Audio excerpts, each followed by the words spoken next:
Como lidar com o self-serving bias de outras pessoas? Vamos começar com a definição do conceito.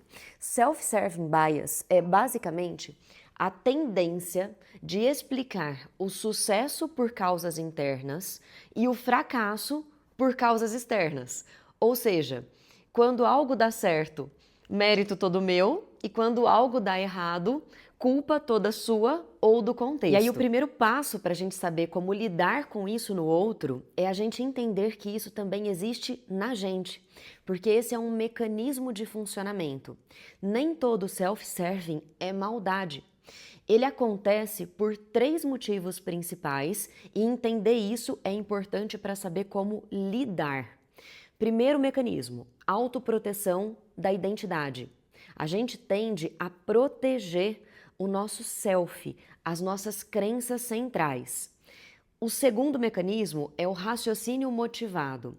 Basicamente, a gente está o tempo todo buscando evidências que sustentem as nossas certezas.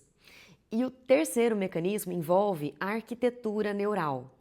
Quando a gente tem um questionamento do nosso valor, um questionamento das nossas certezas, a gente ativa uma região no cérebro chamada amígdala, que quando está ativada, ela desenvolve, ela faz com que a gente tenha reações relacionadas a medo.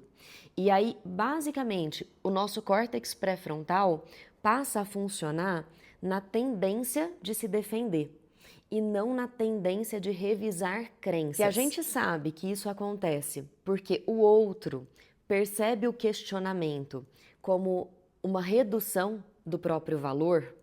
Tudo que a gente faça no sentido de provar que ele está errado diretamente aumenta a defensividade.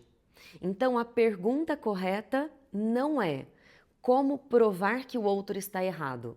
A pergunta correta é como reduzir a ameaça o suficiente para que o outro consiga pensar melhor. E agora sim a parte prática, como lidar com isso. Primeiro ponto, regule as emoções antes de argumentar com o outro. Sempre que ele está em uma resposta de raiva ou de medo, isso reduz a flexibilidade cognitiva. Então, a chance de você conseguir argumentar e ter sucesso é muito baixa. Então, pausa, respira, traz paz para o momento da discussão. Segundo ponto, desvencilhar erro de valor. É extremamente importante você conduzir o outro para mostrar que não é porque algo está errado e não é porque ele cometeu o erro que isso reduz o valor de quem ele é ou do que ele acredita. Isso é muito importante para a gente separar nas nossas vidas identidade de comportamento. Nós vamos errar muitas vezes ao longo da vida e um erro isolado, ele não define quem a gente é. Outras 2 estratégias que ajudam muito do ponto de vista profissional são a troca de perspectiva e as perguntas contrabalançadas. Então você pode perguntar para a sua equipe: se fosse uma outra equipe vivendo a mesma situação que a gente está vivendo, como que você explicaria o sucesso dessa outra equipe e como que você explicaria o fracasso dessa outra equipe? Essa troca de perspectiva reduz a defensiva e faz a gente raciocinar colocando o outro no lugar. É como se a gente estivesse raciocinando sobre um personagem externo.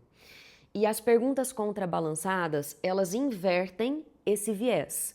Então, basicamente, o que no contexto justificaria o nosso sucesso como equipe? E o que nas nossas escolhas poderia justificar o nosso fracasso como equipe?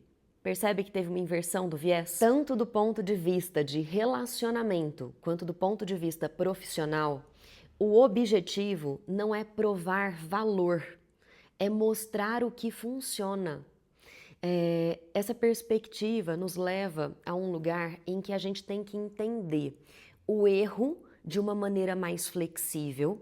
Como eu disse anteriormente, um comportamento isolado não define identidade, mas é extremamente importante a gente colocar limites quando o viés vira padrão de comportamento.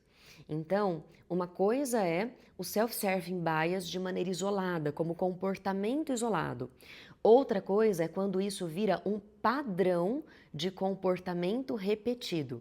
E para esse padrão de comportamento repetido, limites são necessários.